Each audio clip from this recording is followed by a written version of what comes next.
How do you have 4? Wait. They had one of the judges Davis 3 rounds to 1. Yeah, no, they had Davis 4 rounds to none. No, I'm saying the other 2 judges must have had Davis 3 rounds to 1 because he got the 10-8 in the 4th to even up the score, right?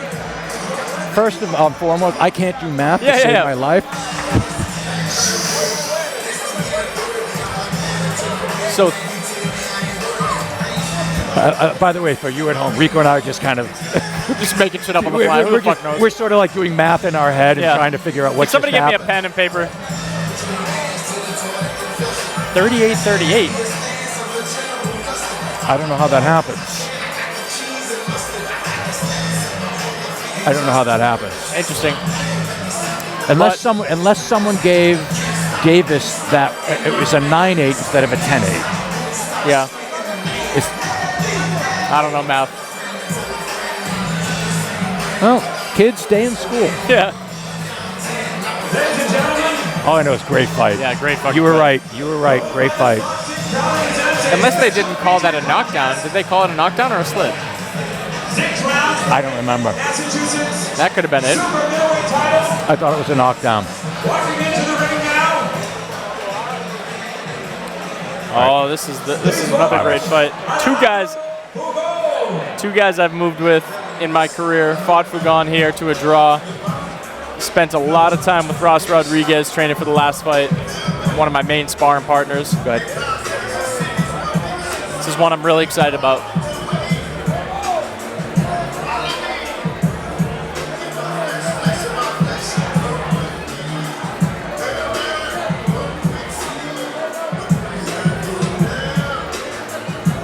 Here comes Fugon on his way to the ring.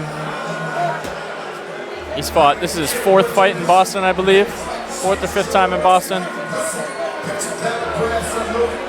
Having shared the ring with him before, he's a fun dude to fight. He loves fighting, loves competition.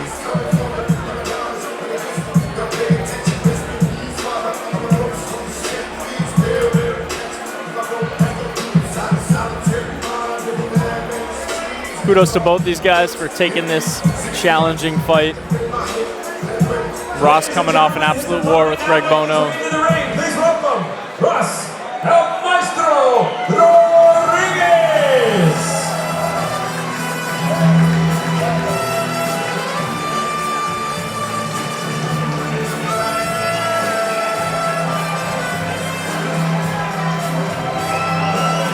Huge fan of Ross. Really great dude. Tough as nails fighter. Great sparring partner for anybody in the 160, 168, 175 range if you're getting ready for a fight. He's always game to give you a ton of rounds. Hit an absolute war with Greg Bono at Fenway Park in his last fight. Won via decision. It's going to be a hell of a fight. This is going to be a hell of a fight.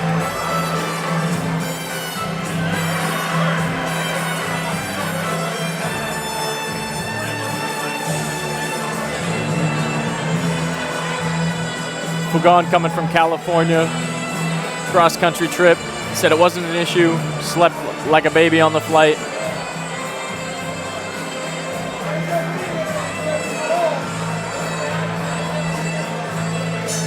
Ross fighting out of Grealish Boxing, great gym in the Boston area. Your 7th bout of the evening is scheduled for 6 rounds for the vacant Massachusetts Super Middleweight Championship. This bout is proudly sponsored by Pino Brothers Inc. And your referee in charge of the action once again, Melissa Kelly. Introducing boxing out of the blue corner to my left. Wearing gray with pink, weighing in at 163.5 pounds. In his 4 wins, he's won them all by knockout. Coming to us from Palmdale, California, who's fought here in Massachusetts many a time. Please welcome Alejandro Fugon. All right. His opponent across the ring, boxing out of the red corner to my right. Wearing red, gold, and yellow, and weighing in a trim and ready 170 pounds. With professional record, 5 victories, 2 defeats, with 2 wins by way of knockout. From nearby Braintree, Massachusetts, please welcome Ross El Maestro Rodriguez. Risa, let me ask you a stupid question. Go ahead. Could this have been you fighting for a belt tonight? Yeah, I could have. I mean, so here's the challenge: is that Ross and I probably wouldn't fight each other. Right. Not that we wouldn't want but to. Let's we wouldn't say, agree to that. Let's say you weren't like that, but like this could be you. Shoot, I'll tell you this: if Alex wins tonight and he takes the Massachusetts title back to California, I might have to hit him up and say, "Hey, fly your ass back here. Let's do that thing again. That draw that we had." That needs to be done again. Either way. I'm excited that both of these guys are having this fight. They both deserve it. They both work really, really hard. I'm glad that there's some gold on the line, some leather on the line, if you will. So what Alex does incredibly well, having been in the ring with him before, is he's got this really sharp jab, but you know he has a powerful right hand. You can just tell by the way he stands. You've seen him knock people out before. He's got a very powerful right hand. He's incredibly patient with it. Okay. He doesn't throw it just to throw it. He'll wait 2-3 rounds before he starts really picking up that right hand and what it does. And it's genius because you lull yourself into kind of a false sense of security that it's not going to come. Right. That's interesting.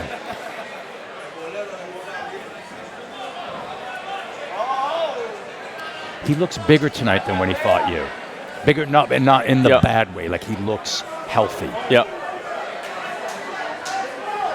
He actually weighed in a little bit heavier against me than in this fight, but maybe, I mean, I'm not sure. I mean, I'm a few inches taller than both of them, so maybe it was just because my size in the ring, and Ross is a little bit closer in height. Okay.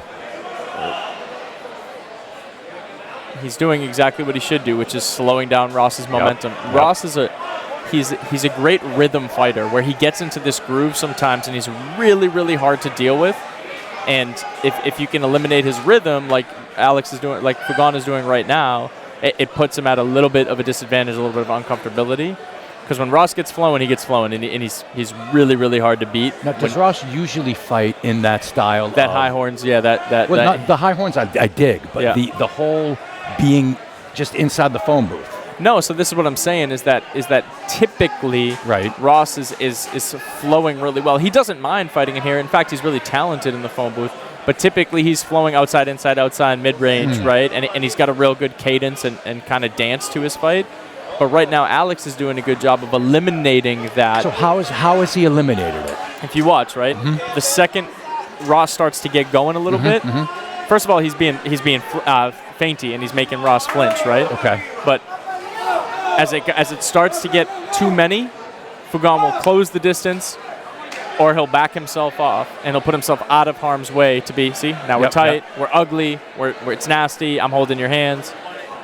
And that's only advantageous for Alex, right? Because, again, what I'm telling you is right now Fugon is thinking about not if he's going to throw that right hand, it's when and when he's going to find that opening for it. So this is all methodical to get him to the point where he's going to go ahead and throw that right hand in order to really hurt and do some damage. So he's letting Ross get frustrated and uncomfortable and moving.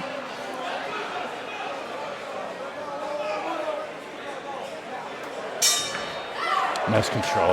Yep. I like respectful fighters. Good first round. That was a good first round. Probably a Ross round there. Rodriguez 1-0 in that round. Yeah. Up 1-0 right now.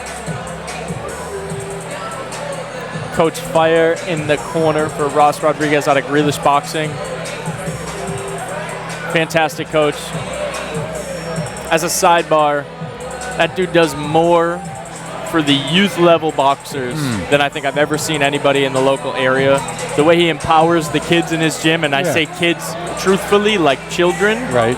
And I'll say this, having children and being a kid who didn't have, wish I had boxing as a younger adult, as a child, what he's doing is so impactful for that community and for those young kids. They might not recognize it now, but as they get older, they will. So I appreciate him big time for the commitment he makes to the children and to the youth. And that's out of Grealish Boxing. Yep.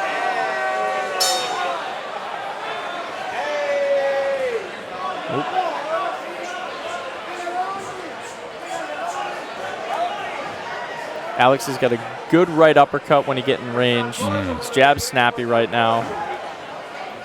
You see, I think Ross is just a tad timid right now. If I had to put something on it. Right. He's not in that. If you remember back, I mean, you called the fight against Bono. He was flowing. I mean, he was really moving. His feet were great. His angles were great. And right now, Alex does such a good job of basically like stabilizing you. Like he just keeps you kind of dormant somehow. Oh, there's a cut. Probably from a headbutt. Could have been from a punch, but another cut. Both of those guys lead with their foreheads. So what Venable was doing in the last round, the last 2 rounds, should Ross sort of implement some of that so he can get his flow going? Like get those legs moving in a way. I don't think there's any. See, so now he's getting in his flow. He just landed some punches. Yep. You'll see him start to get a little bit more creative with his angles and with where he places his punches. But yeah, I think anything that can keep him moving, and this is not it. This is the worst thing that could happen, is a break in the action right as Ross is starting to get moving and grooving. Yeah, that's bad for Ross. Yep. It sucks, too, for Alex that now he's got to get the eye looked at, because I'm sure that messes with your head. It also sucks for Alex because, like I said, I think that he does play a long-term game in the ring, and this stops that setup. Even though it could be perceived as advantageous for him because Ross was starting to get off a little bit, it still stops his setup. Like, he doesn't care. He's another one. He fights anybody, anytime, anywhere. He'll be in Kansas City one weekend and Texas the next weekend. He doesn't care. He doesn't want the blood to slow this fight down. Right. Good double jab by Ross. See, Ross is starting to feel himself a little bit. Yeah. But here's what I'll say. This is when Fugon lands the right hand. It's when you start to feel yourself a little bit. Right. Yep, there it is. I think that's the first time he threw it. Yep, and it landed right in the temple. Good call, Rico. Yep.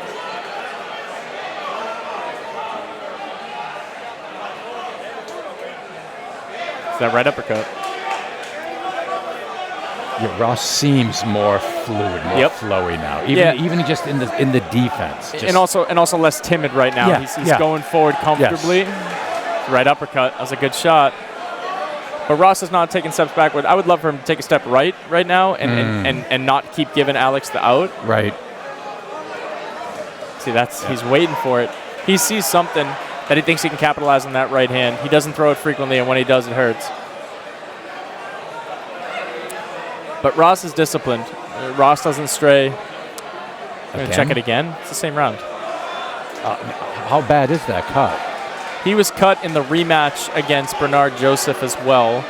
I think he cuts easy. Don't call it. Don't have the Mass State title go like this. Thank you.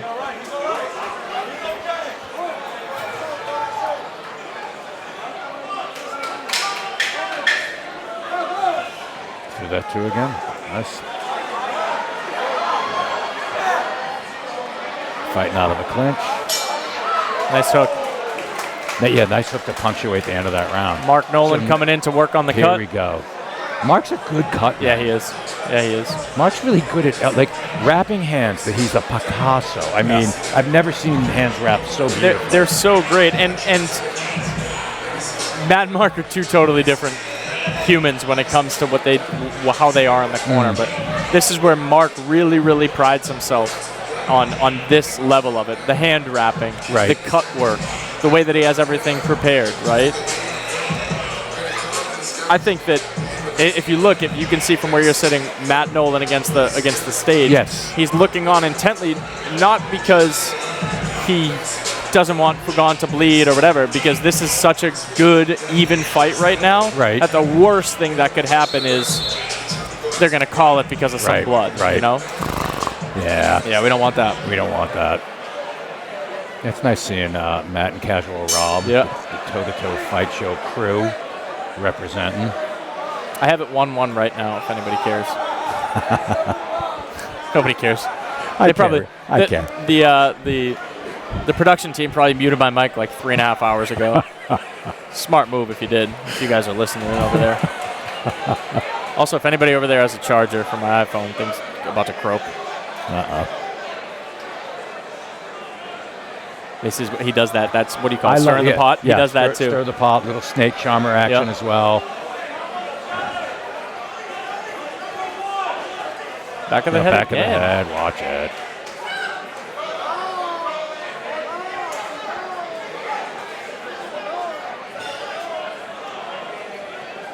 I like his high horns package. Yeah. I'll say this, having fought Fugon, it is hard to not hit him in the back of the head. They actually stopped our fight because I hit him in the back of the head. Yeah, I remember that, yeah. I got to say, Alex, I don't think I hit you in the back of the head that hard that you were taking that long of a break, but I did hit you in the back of the head for sure. It's my guy. He's a good dude. Nice it's there. He's got to time it, but it's there. Nice jab. He's got to lower it. Lower it and go towards the left shoulder. And maybe straighten it out just a little bit right more. Shoulder. Yeah. He's hooking it or he's looping it a little bit too much. I think he needs to straighten out just a tad. Agreed. A little bit lower and a little towards the right shoulder. Ross just landed a jab that was maybe the best jab I've ever seen him throw. It was stiff and strong, got his head out of the way, and it knocked Fugon's head back. I'd like for him to get back to that jab and try to keep himself out of this position because it's not advantageous for him. Even though he's a little bit bigger of a guy, I still think Ross is better off at range. That's where he can flow a little bit better.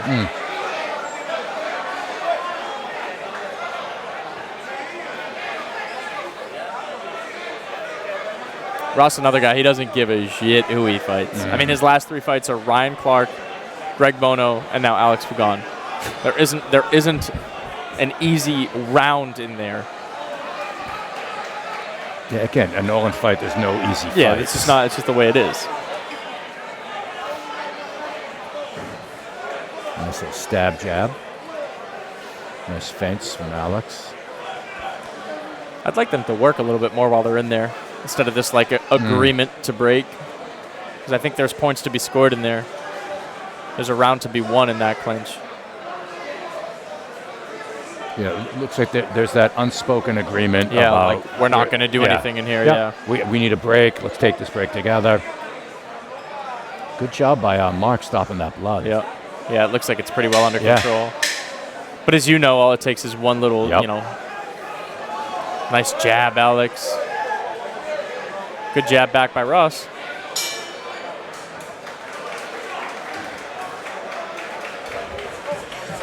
It's a very calculated fight.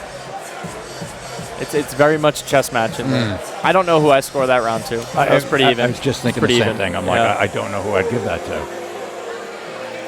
Judges are getting their money's worth tonight. Yep. We'll make it a draw. Yes. You get a draw. You get a draw. Like Oprah, baby.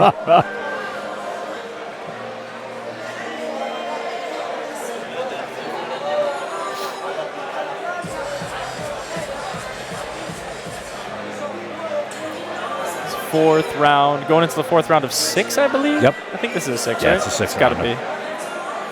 Yep. So they're not working diligently on the cut. Yeah, I think they got it under control. I think so too.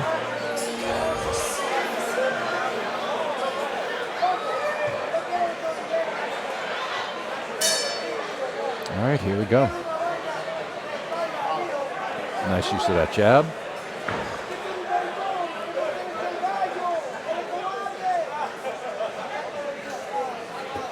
They both felt something from each other that is forcing them to not go right into war right now. Right. You can tell that there's I've got to be more calculated here. There is power on the other end.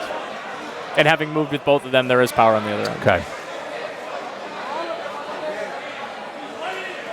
Is that right hand? Yeah, I like that. Good neck control, good head 100%. Control. Love Fatigue that. him as much as you can. And if he's not gonna, if there's that unwritten rule that they're not gonna fight on the inside, then why not make him fatigue on the inside? Yeah. Right?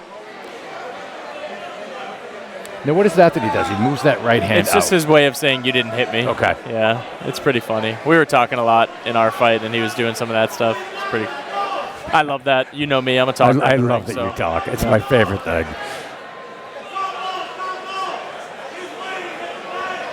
See, this is interesting. Yeah. Not that it wasn't before, but it's super interesting now. Very measured. It's really measured. Yeah. Patient.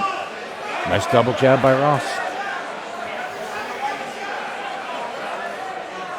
Nice uppercut and nice jab. Yeah, so Ross has is got starting to take the momentum for sure. And this is what I told you. When he gets that momentum, he gets into this flow where his punches are different, right? He's got angular shit like that where he gets this confidence to it. But it's only when he carries that momentum. Alex is setting up with the right hand to the body to go for an overhand. can almost guarantee that.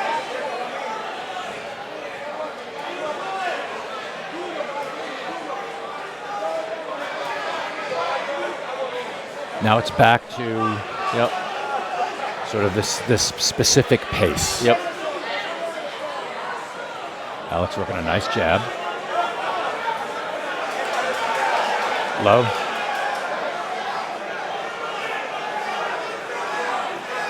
That was a little low. Good hook. Nice hook to the body. Yeah, I think he found something there, Ross. Yep. Ross with left hook to the body. Nice left hook to the head.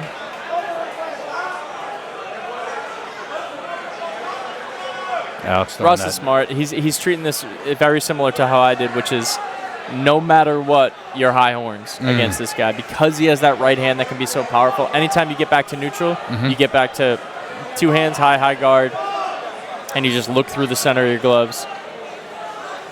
You avoid risk in that situation, and it may be more challenging to be offensive from there, but you avoid that risk, which is that big overhand or that big right hand in some capacity, and there he goes for it.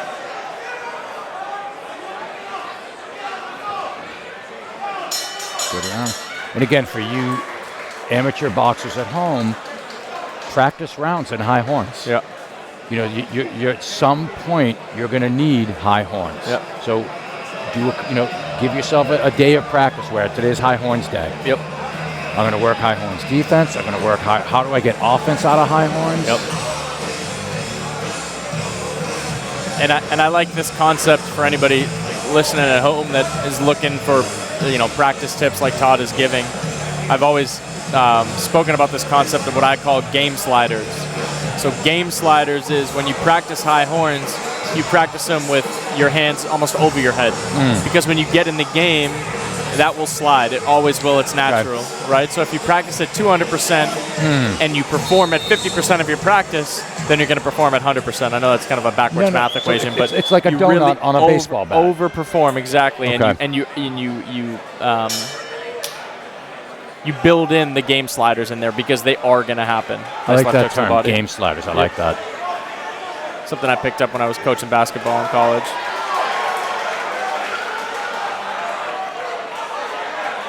Yeah, so we got a nice, quick, sharp pace in the beginning of this round, the 5th round. I do think Ross is starting to turn the tide here a bit. See, but Alex is also now throwing more combinations. Ross has made a commitment to the body in between round 3 and 4, it seems. Okay. Yep. And that commitment is paying dividends right now. I think it's not slowing down Alex, but it's making him more conscious of those punches. Right. It's going to force him to keep his arms in a different position. Yep. And now his head is more exposed because he is tucking his elbows a little bit more to control against that body, and then you see a jab land right away. A nice little short right hand. A nice right into a tie-up. Yep.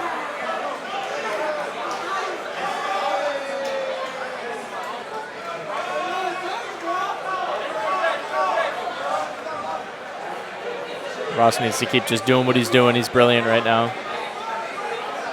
If I'm Fugon, I start to get back to some of those feints, some of those creative stir in the pot, whatever word you want to call for it.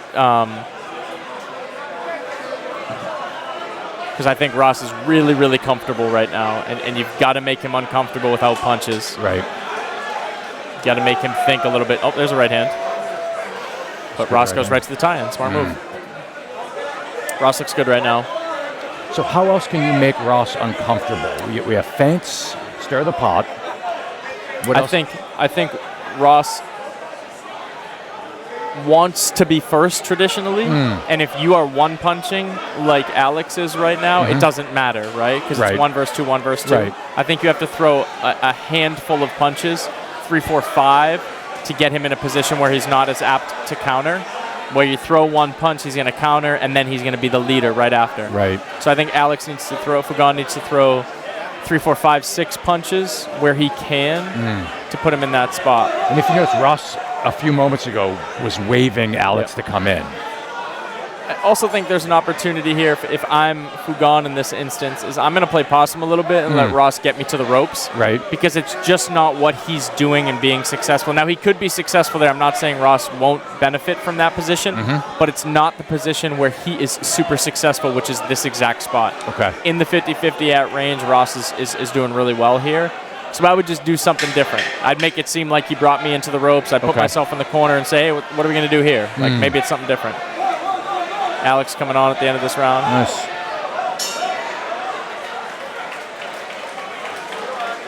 Is this round 6? 5. Yeah, that was round 5. Yep. 6 coming up. 6th and final round. I do have Ross ahead right now. Probably 3 rounds to 2, if not 4 rounds to 1. I see that. Definitely ahead. All it takes is one punch, though. Ross is getting into the flow. He has been the last couple rounds. I think first round he was a little bit tight. Wasn't flowing as well. But he's starting to find himself. Ross, another one. I love to use the word disciplined in this sport. He very rarely gets out of what he does, and he's in his discipline right now, and he's very consistent right now.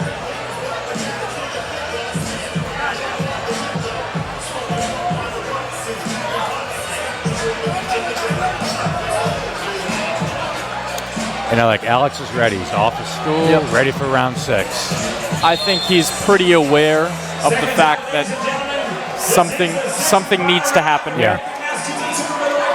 Yeah, this is for a title, so this is big here. Now here's the challenge, right? So we just talked about the optics of being. Yep. We just talked about the optics of being more mobile when we were talking about Venable. I do think Ross should avoid a ton of conflict in this round. I don't think Fugon looks super comfortable as a southpaw, to be honest with you. I'm interested in... He's doing something, though, to prep for something. It's something different. Gives Ross a different look. Maybe makes Ross slow down the pace. But I think Ross is able to be out of harm's way more if Fugon is in southpaw. I think if I'm Fugon's corner, I tell him to stay in orthodox and just keep doing what you're doing in preparation for that right hand, and hopefully it finds a landing spot. I don't know that Fugon can win this fight without a knockdown here in this round. No, he can't.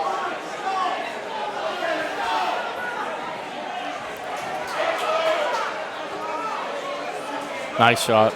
You know, I do Ross like keeps coming forward. I do like that he went southpaw. And Rico, you'll have to ask him later, like why? 'Cause I'm super curious. I always love when that happens. Yep. So I wonder what he thought or what he saw. Ross with some great head movement. Yep. Ross is just feeling himself. Yep. So this He's is hard. flowing. Ross has got the momentum.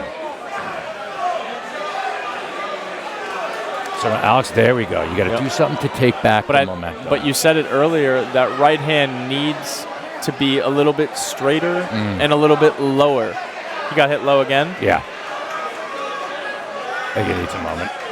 Oh. He got hit low. Needs the moment. Yep.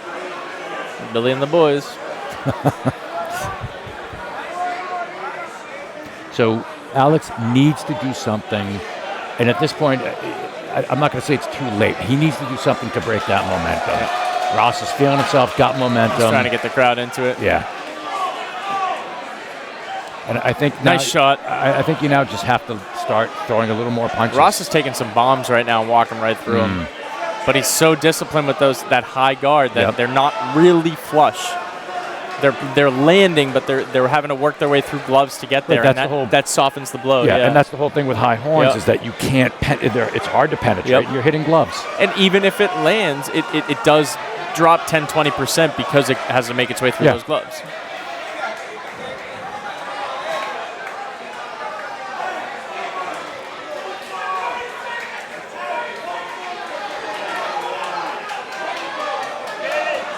Nice uppercut. Good hook counter. Nice double hook. Nice hook. Yeah, Ross is definitely feeling it. He's smacking the gloves. Yeah, but I don't know that this is the right thing for him. He's so far ahead. I don't know that this is right, Ross.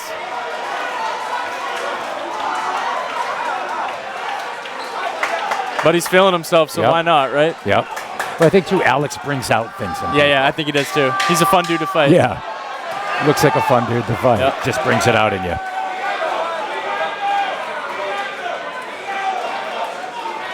Ooh, nice finish. Awesome fight.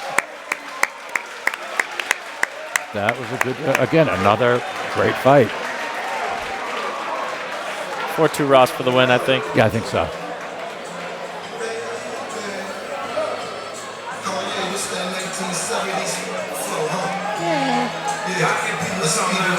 I'm going to... Yeah, another fantastic fight. So wait, and this one's for a belt. You know, that's an important event.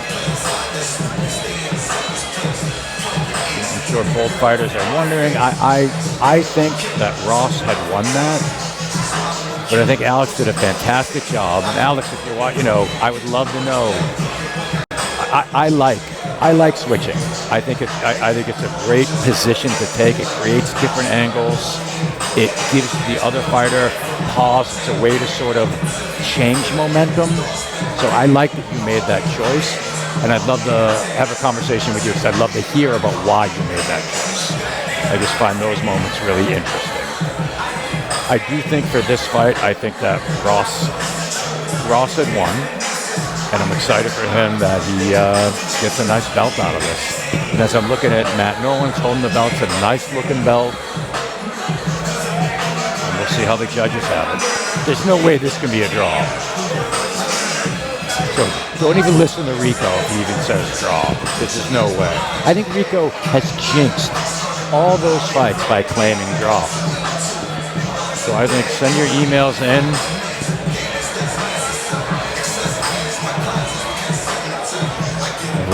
Let Rico know how you feel.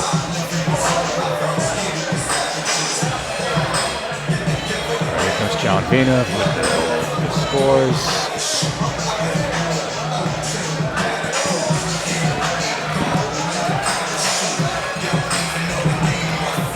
Taking a little bit to make this decision. That usually means something bad's going to happen. Yeah, so I was just saying, too, how you've jinxed some of the fights. Sorry about that.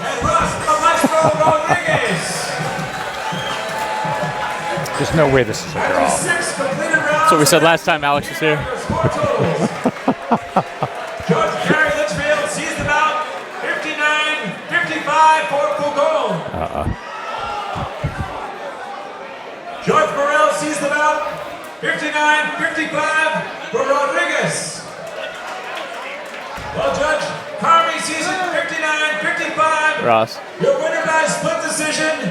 And now the Massachusetts Super Middleweight Champion, Ross. Nice. That's the right decision. It's the right decision. Yeah. It's the right decision. Congratulations, Ross. I forgot not shaking hands. He might not have seen it. Yeah.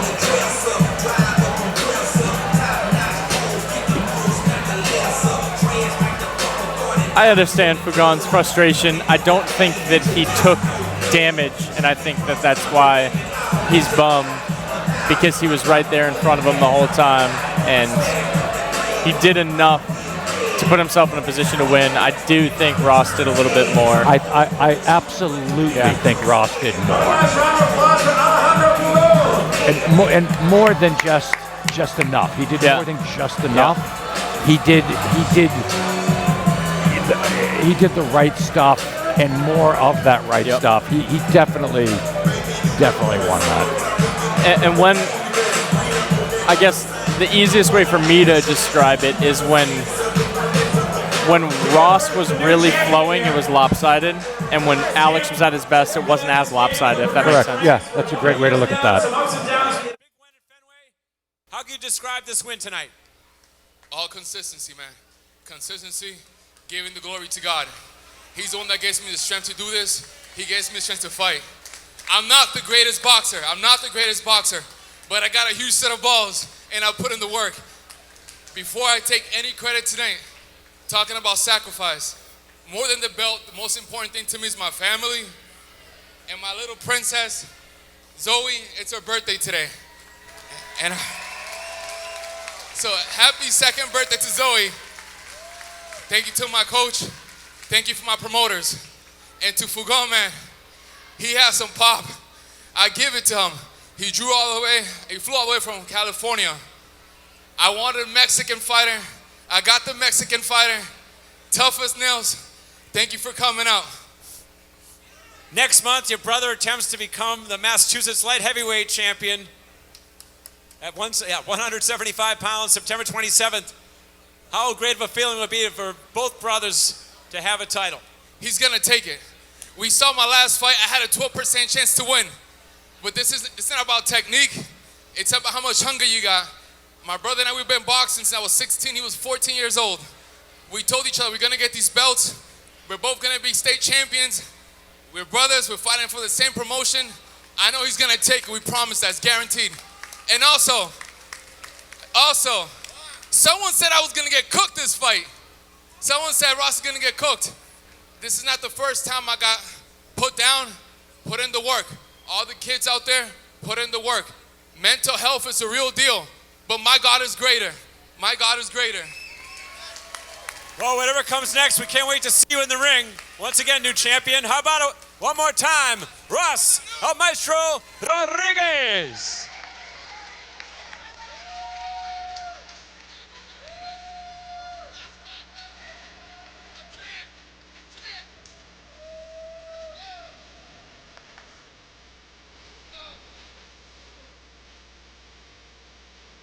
Ladies and gentlemen, still two great fights to come. And speaking of birthdays, these two brothers have put together some great... Oh, no kid today? Oh, yeah. Oh, no kidding. This is their seventh boxing event to start getting into the pro promotions since June of last year. How about a nice happy birthday to Matt and Mark Nolan, ladies and gentlemen. They've given real gifts to boxing fans right here in New England. In the most fitting way possible. If you know anything about Matt and Mark, they're two of the most selfless people on earth. And instead of celebrating their birthday, they were probably here setting up at 7:45 this morning. Yeah. And they'll probably be out of here at like 1 a.m. after breakdown. That's just exactly who they are. Happy birthday, boss. Yep. It's also Charles Bukowski's birthday. Oh. Author, poet. Look at Will. Will Ayala getting his shine right now.